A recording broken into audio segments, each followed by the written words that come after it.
Everyone, what's up? This is Dr. Charlie Johnson. Appreciate you checking out my channel. And in this video, I want to share with you how you can sort of differentiate between SI joint problems, disc problems, or even piriformis issues. They cause pain in a very similar location. And a lot of times it's kind of muddy and difficult to tell. So I want to help you differentiate between these issues, as I recently got a question about how to do that.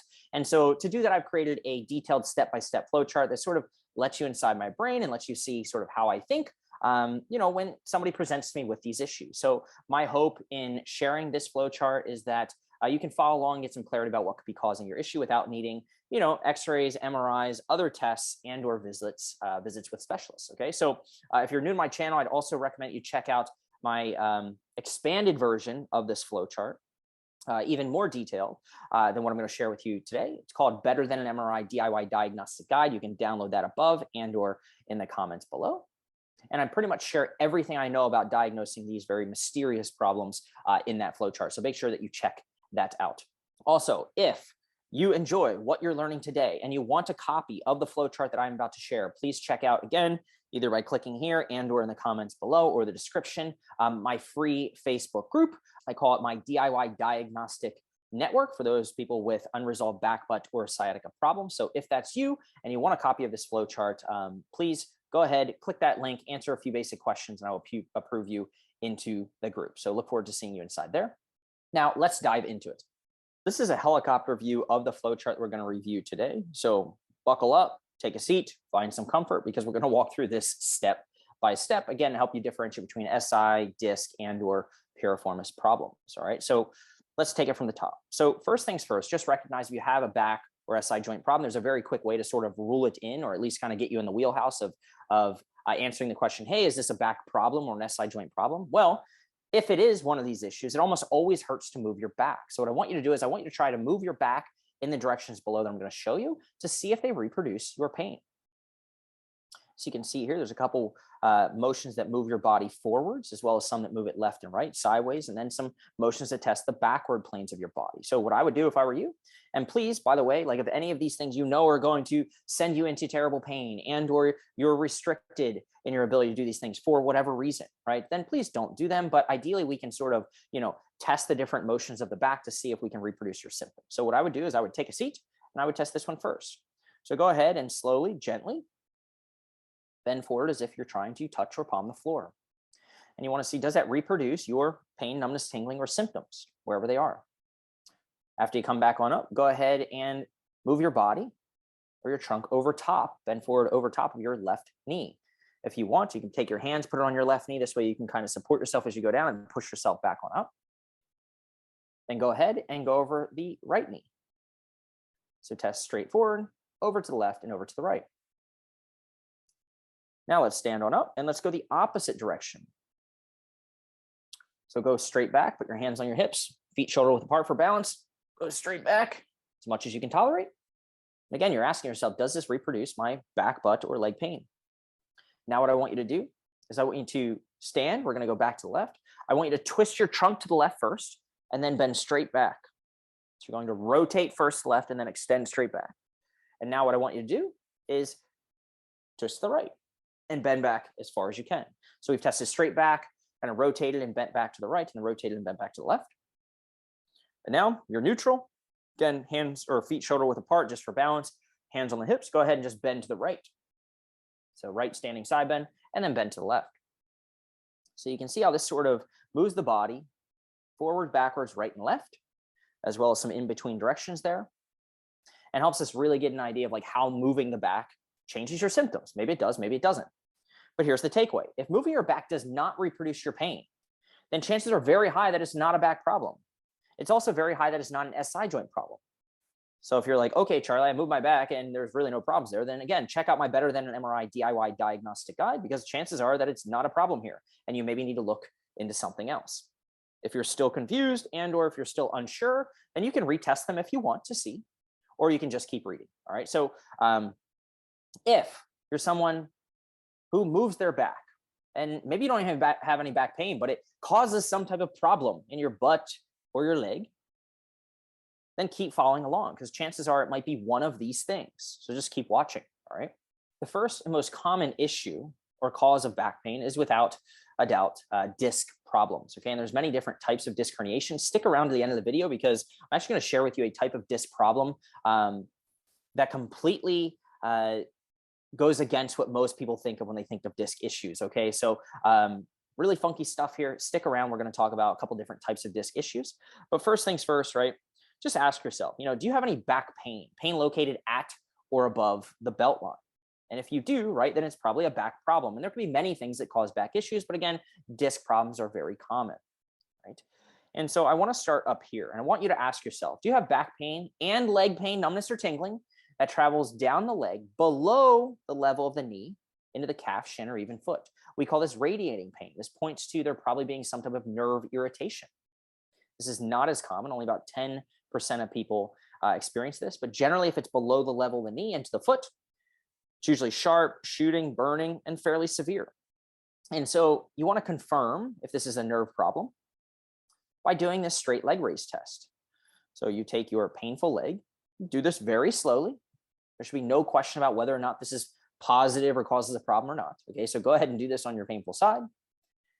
And if it hurts and causes your leg pain, it's very stiff and difficult to do, and this is what we call a positive straight leg raise test. It's a really good screening test that picks up a lot of just nerve irritation. All right, so if you have this, chances are very high that you have sciatica. And what could be causing it? Well, disc problem is actually the #1 cause of sciatica. But what I want you to do to kind of maybe even confirm it, to kind of put the nail in the coffin and say, absolutely, chances are very, very high that I have a disc problem, is I want you to try that same straight leg raise test on the good leg. Right, so let's just say your painful leg is the right leg. So you do it, okay, ouch, right? That's a positive straight leg raise on that side. But now what I want you to do is I want you to do the good leg, your opposite side. So again, if your right leg's a painful leg, you do the left leg. Or if the left leg's a painful leg, you do the right leg. So you want to raise your good leg. And if you say, ouch, raising my good leg causes me to feel leg pain, numbness, tingling, or whatever on my bad side, then we call this a positive cross straight leg raise test. And this is a very diagnostic test for disc problems. So chances are 90% or more that you've got a disc problem, especially when you combine those. It's very, very high. We'll get to kind of the story and how people describe disc problems in a moment. But I want to review this real quick. Let's just say for whatever reason, you have pain, numbness, tingling goes all the way down the leg, into the calf or foot, but the leg raise is not positive, meaning it's okay when you do it. It doesn't really cause any problems.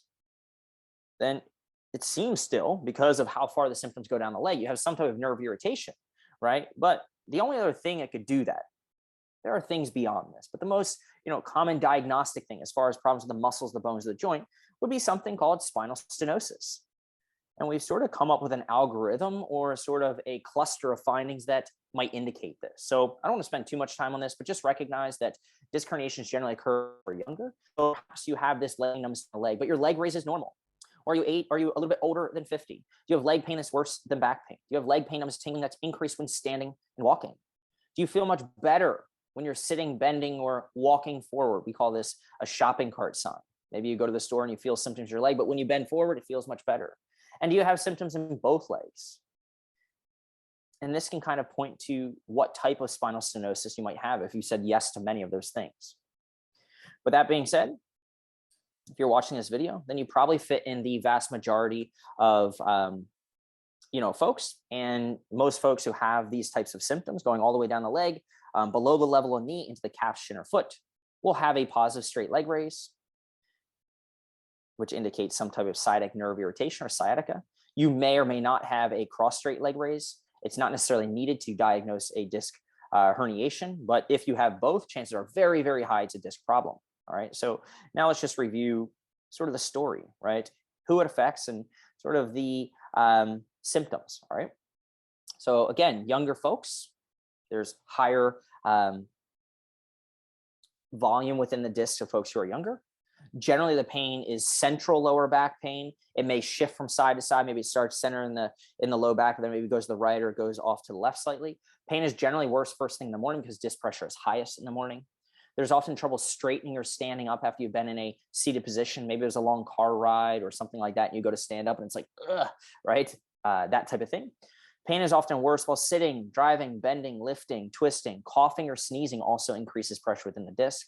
Pain is generally better walking, standing, or lying down. But as we'll review here in a little bit, there is a specific type of disc issue that can actually cause terrible pain when standing and walking, but it might feel better when you're sitting. So we'll review that here shortly. Again, pain is generally central and or slightly off to one side along the level of belt line. There's often this roller coaster of back pain. So, hey, Charlie, in the past, like my back's gone out on me, it's hurt for a few days, right? And then it gets better. And often what happens is, it'll get better and then it'll go out on you and it'll get better. And you kind of ride this roller coaster of the back going in and out, right? And if it's really yucky, really bad, you might notice what we call a lateral shift, which is where your whole body is sort of tilted forward and to one side. And then again, the number one cause of sciatica is a disc problem. Now, we've done some studies and we can go a step further and say, hey, if this is you, then you can kind of determine what nerve is affected without an MRI or anything.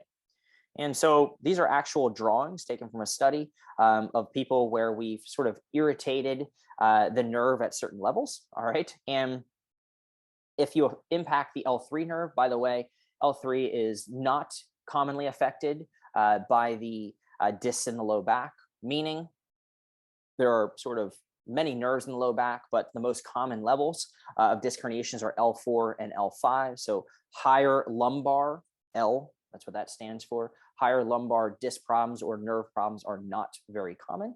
But anyway, L3, you can see that causes pain mostly in the front, even down to the knee, and some pain in the back of the leg. L4 does happen, but again, not as common as a problem with the L5 nerve. SI jointy pain, even though it's not an SI joint problem, it's actually a problem with the fourth nerve in the back.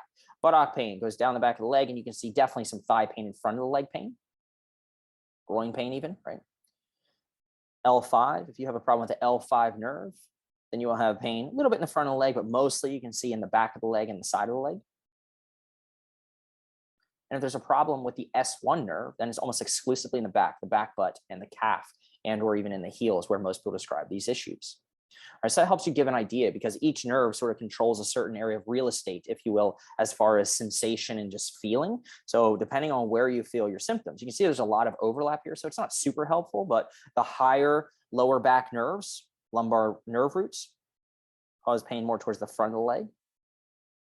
The lower ones, mostly towards the back. And so nerves are like highways, and they carry information such as feeling, which is in these drawings, as well as movement. So another thing you could do is you could say, hey, I've got this L5 problem. Wow, like Charlie, seems like I'm following this flow chart right along, boom, boom, boom, right? And I've got symptoms in this area. Now what you want to do is say, hey, like, how is the strength? How is the juice flowing through that nerve? And do you have still strength to the muscles that that nerve plugs into?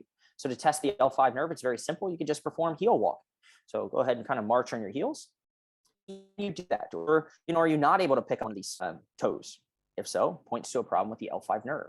If maybe you're saying, hey, like, yeah, I have it in the back of the leg, but it's not on the side of the leg, it's all down the back leg, even towards the heel, and by the way, towards the pinky toes. So like the fourth and fifth toes is more of an S1 problem. Go ahead and try going up on your toes. So doing like a heel raise or a calf raise. So do one leg, see how that feels. Do the other leg, see how that feels. And if the function of the nerve is impacted to a certain extent, you may see that you've lost strength in that area. All right, so you can test that out. Okay, so that's that. Again, this type of pain that goes below the level of the knee and the foot, sciatica, due to nerve irritation in the back, is not very common. So this term is really thrown around, but honestly, it only occurs about 5 to 10% of people. So what else can cause pain in the leg if you have some leg pain? So I'm going to skip if you have back pain only for a second. And I want to go to the other extreme, which is the majority of folks who feel back and leg pain. And these folks generally describe the pain as dull, diffuse, achy, versus up here, it's sharp, shooting, severe, and travels in a very narrow band. It's electric, like the song, right? It's electric. But these folks, again, it's kind of more broad. And so do you have back pain and butt or leg pain that remains above the level of the knee without numbness or tingling? This is called referred pain. So we know that if we irritate structures in the back and we leave the nerves completely alone, they can send signals from the back into the butt or even into the leg. Now, most of the times, if this is referred pain, not due to a nerve problem, but instead just referred from aggravated joints or discs in the back, the pain generally stays above the level of the knee, all right? So what I want you to do, just to rule out a nerve issue, is try the straight leg brace. Try it on your yucky side. If it hurts and causes leg pain, then this is positive. And chances are very high you've got sciatica, and you can follow the flow chart that way. Again, you can download this by checking out my free Facebook group and requesting to join. If you try the straight leg raise test, and it's a little tight, but there's no real problem. And I would expect that if you don't have symptoms to go below the level of the knee, I would expect that, you know, maybe when you do it, you feel a little tightness, but it's not really like nothing zapping down your leg. You're not significantly limited in your motion. Then if you're less than 50, chances are very high just based off stats. Again, back disc problems are probably the most common cause of back pain.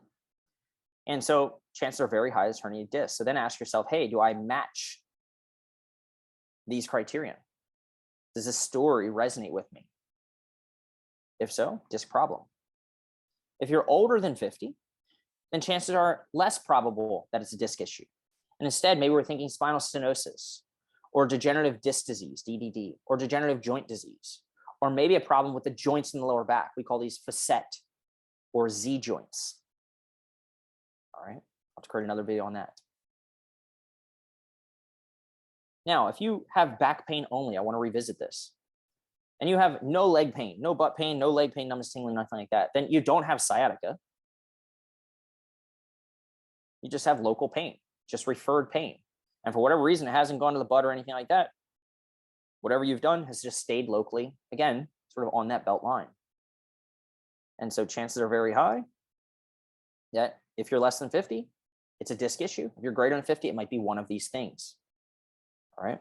So you see that these structures, joints, discs, things like that, they in and of themselves can just cause local pain and or referred pain into the butt or even in the leg. Just because you have leg pain doesn't mean you have sciatica. Do this test. If you have this test and it shoots pain down the leg, then chances are very high you've got sciatica. And if symptoms are sharp, shooting, severe, travel on a very narrow band, they're electric, they're burning, things like that, and they go below the level of the knee, and you've got pins and needles and things like that, chances are very high you're going to have a straight leg raise and that you have sciatica. Again, not very common, not as common as probably people make it sound. Referred pain is much more common. All right. So that kind of reviews disc issues as well as some other things in the spine. Now let's talk about SI joint problem. So maybe moving your back, usually back to one side, causes some type of problem, and you've made it to this point, but your pain is not located at or above the level of the belt line. The pain is a little bit lower. So now the question becomes is like, all right, I have one-sided pain below the level of the belt line, slightly lower, sort of in that dimple area. It may or may not extend into the buttock area, but you have no numbness or tingling in the leg. So let me zoom in on this. So you can imagine, you've probably seen this on some people, right?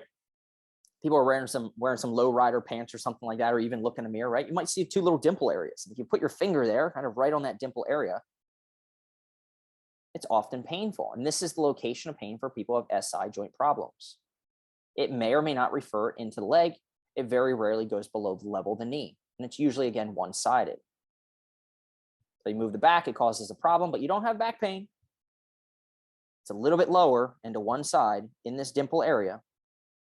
It's estimated that 18 to 30% of people with back problems have this as the cause of their issues. You can see the joints on either side. The joint between the sacrum and the ilium, or your hip bones, you have one on either side. And here's some things you can check out to see if you're consistent with. All right, so age greater than 50. We've actually found that SI joint problems seem to be more prevalent in people who are a bit older. If it's something that occurs in younger folks, it's generally females who are postpartum, meaning during or after pregnancy. Again, this isn't perfect, but the idea is that generally it's folks who are a bit older. One-sided pain. Pain does not cross midline or side shift. So if you're saying, Dr. Charlie, like I have it on the left side right in that dimple area, but then like the next day it's on the other side, that's kind of funky. It's not super consistent with an SI joint problem. There's no pain above the level of the belt lines. There's no what we call back pain, all right? There's often pain with transitions, just like disc problems. You know, you can be sitting and then you can stand up and get some type of jab in that area. There can be pain rolling over in bed. Again, there's no numbness or tingling because the SI joint is a joint. Therefore, it can't give you nerve-like symptoms. Unlike discs, right behind the disc is the nerve root. So you have a large enough disc problem, it can push on the nerve root or irritate it, which is why disc problems can sort of directly or indirectly, however you want to think about it, cause numbness or tingling. All right. And then what you want to do is do some movement tests. So does it hurt to do this motion? Is this a single leg bridge? We found a lot of times this causes some type of stress to one side of the body. And you can think of the SI joint as a stress relieving joint, and this will often bother that side of pain. Or do this. This is not so easy to do on yourself, but kind of flex your hip up to around 90, maybe slightly above. What you're trying to do is just drive your hip straight down. So does it hurt to do this? We call this a thigh thrust test. And finally, maybe you notice that you have a yucky rotation extension test, usually to the side of pain. So if you have one-sided pain below the low belt line on that dimple area and everything makes sense, and during the movement exam, you twisted and you went, oh, and you felt it in that area. Again, this is more evidence to believe that it could be an SI joint problem. All right, so now let's talk about a disc extrusion. This is sort of an interesting type of disc herniation because the classic disc problem causes pain, as you've seen probably on the internet, when you bend or when you sit or when you drive, right? And slouching is bad, right? Rounding your back is bad because it pushes the jelly, out the back and things like that. Well, this actually presents almost the exact opposite. So it is possible to have disc problems. And I see this actually fairly commonly. It in and of itself, I would say, is not very common, but the people who reach out to me, right? They might say, Charlie, what's so weird is like, I never hear anybody talking about disc problems that hurt when I stand and I walk. So it doesn't make sense, right? Say, no, actually disc problems can cause pain when you stand and when you walk, and it might feel great to lie down or to sit down and round your back. All right. So this type of disc problem I'm talking about is a disc extrusion, or this could be something due to maybe Piriformis Syndrome. So in this case, moving the back generally causes a problem, but maybe you feel no back pain, but the leg is on fire. All right. So let's talk about this and let's clear this up. So look, maybe you have no back pain currently. So it doesn't seem like a back problem maybe to you at all, right? But think back. Maybe you've had back pain in the past. But currently now, you're saying, Charlie, my back's fine, but my leg is really the problem. My leg's on fire. So again, you have no back pain currently. Maybe you had it in the past, some stiffness or some tweak, or maybe you got over some type of back going out on you recently. And then maybe it took a few days and now you just have leg pain, numbness, and or tingling. So what I want you to do is I want you to try the straight leg raise test. And generally, if you have leg pain, numbness, tingling, goes below the level and in the foot, again, it's usually due to some type of nerve irritation. So go ahead and try this, and chances are very high that it will cause your leg pain. And if so, sciatica, there's no doubt. Side nerve irritation, again, the number one cause of this is a disc problem, but it could be something else. So hang in there, okay? So now what I want you to do is I want you to try the straight leg raise test on the good leg. You did it on the painful leg, ouch. Now do it on the good leg. And if raising the good leg causes you to feel pain on your bad leg, then again, we call this a positive cross straight leg raise test, and it's very specific, diagnostic for a disc problem. And disc extrusion starts to sound more probable. So again, so far, no back pain, Charlie. Like my back feels pretty good. It's a little bit stiff. Like I've had some back problems in the past. A few weeks ago, like it was bothering me, but it's pretty good now. Yeah, when I move my back, yeah, you're right. It does shoot something in my leg, but like my back's pretty good. It's got to be a piriformis problem.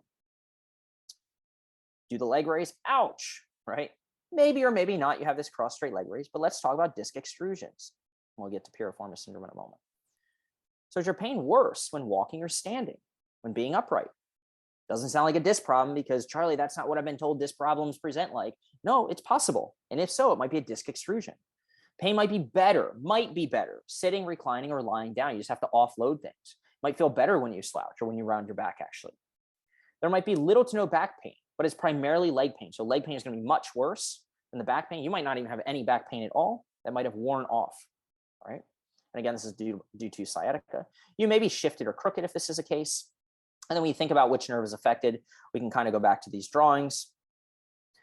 Hey, if the L3 nerve is affected, front and back.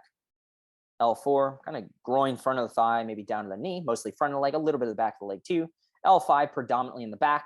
You want to check the muscle function, try walking on the heels, make sure you're good there. And you're going to have, if you have an S1 problem, you're going to have symptoms in the back of the leg, all the way down to maybe like the pinky toes, little toes, the heel, calf, things like that. Check the muscle function, the strength by doing heel raises. See if you can get that heel up. Now, let's just say you have no back pain. Straight leg raise is fine. So you're like, Charlie, can't be a disc extrusion because when I move my back, it's totally fine. So moving forward is good. Forward to the right, forward to the left, sideways, sideways, right? Like all these different motions, you're testing the whole clock, all the different planes of the back motions. And there's no reproduction of your buttock or leg pain. Well, that essentially rules out the back. If you have a disc extrusion, moving your back almost always or should reproduce your symptoms. If it doesn't, then you start to think, it's something lower. The back, moving the back cannot switch on my symptoms. So could it be something in the buttock? Piriformis syndrome. Then go ahead and test these motions. So laying on your side, hip flexed up just a bit, and kind of raising the leg up. This activates the piriformis muscle. Doesn't have to be perfect.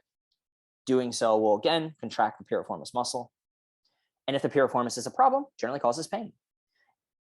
And what you can do is you can lay on your back, do kind of a classic figure 4 stretch, which many people with piriformis syndrome are recommended to do. And that will often reproduce your pain. So you can see taking the knee and kind of pulling it up to the opposite shoulder, feeling a stretch in the buttock. That's going to lengthen or stretch the piriformis muscle. And if that's a problem, if a muscle is a problem, it's when you contract it or when you lengthen it or stretch it or pull on it, right, it's generally going to cause symptoms. So do those 2 motions. And so we can go more into detail there. But I really wanted to cover this idea of disc extrusion because actually it's something that I've chatted I've chatted with a lot of people recently, and it's common enough where people think, even if it's not a disc problem, sometimes it's not, but people think that because they have no back pain, that the pain in their butt or in their leg is due to piriformis problem or, not a back issue. But then when they go ahead, when they move their back all kinds of different directions, it reproduces the pain in the butt and down their leg. And that means it's something in the back. It might not be disc extrusion. It might not be a disc problem. It could be a joint, something like that. But this is something that's common enough that I wanted to share with you. And what's really interesting about this is that most people are led to believe that disc problems present a certain way: bending, lifting, twisting, sitting, driving. Well, some people with disc extrusions love that, and they have trouble standing and walking, right? So then, doing the classic press-ups and all the classic approach to treating disc problems might actually make this worse. So this is kind of where we talk about the next step, right? Also something to recognize here, look, if the cross straight leg raise test is positive, meaning raising the good leg reproduces pain on the bad leg, then it is not piriformis syndrome. So I repeat, if the cross straight leg raise test is positive, then it may or may not be positive with a disc problem. But if it's positive, then it is definitely not piriformis syndrome. All right, so hopefully this is useful. Again, if you want an expanded version of this guide, you can check out my Better Than an MRI DIY diagnostic guide, where I go through many other diagnostics and or things, diagnoses that can cause back, butt, or leg problems. And or if you want a copy of this specific guide that I went through today, talk about disc extrusion, SI joint problems, and everything you see here, and you can kind of check it out, download it, zoom it in, and just walk through it yourself again. Then you can click here and or in the comments. I think I pinned one there, and it'll take you right to applying to get access to my free Facebook group, that DIY Diagnostic Network. Answer a few questions. Chances are very high that I'll approve you into the group, and you can download this in the resources section. So that is all I got. Hopefully this was useful. Again, if you found it useful, go ahead, hit the like, smash the subscribe button. Okay, that helps me out, helps get the word out about sort of what I do. So I appreciate that. And, let me know in the comments, what do you think you have after doing this? Do you think that you have a back problem? Does moving your back not cause any problem? And maybe you think you have something else and you need to check out the expanded DIY guide, right? So let me know your thoughts on this, if it was helpful and or not. And I would love to, follow up and answer any questions you might have. Thanks so much, everyone. Until next time, chat soon.